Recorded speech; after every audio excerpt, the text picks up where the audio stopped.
नमस्ते प्रणाम। मैं हूँ आपकी वंदना, स्वागत करती हूँ खुशबू यादव दीदी चैनल पे। एक प्यारा सा पचरा लेकर आई। देवी जी का गीत कैसा लगेगा कमेंट बॉक्स में बताइए।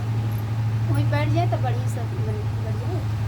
अपने दुआरिया से तोहके बोलवली मैया, तोहके बोलवली मैया, काहे ना मनलू मोर कहनवा मायारिया हो, काहे ना मनलू मोर कहनवा मायारिया हो।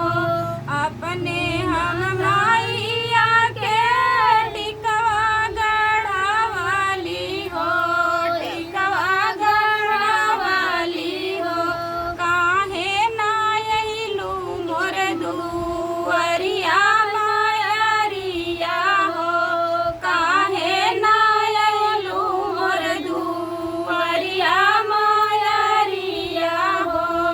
अपने दुआरिया से तोहके बोलवली मैया, तोहके बोलवली मैया, काहे ना मनलू मोर कहनवा मायारिया हो, काहे ना मनलू मोर कहनवा मायारिया हो। अपने हम माइया के नथिया गढ़वाली हो, ओ नथिया गढ़वाली हो, काहे ना अइलू मोर दुआरिया मायारिया हो, काहे ना अइलू मोर दुआरिया मायारिया हो। अपने दुआरिया से तोहके बोलवली मैया, तोहके बोलवली मैया, काहे ना लललू मोर कहनवा मायारिया हो, काहे ना मनलू मोर कहनवा मायारिया हो।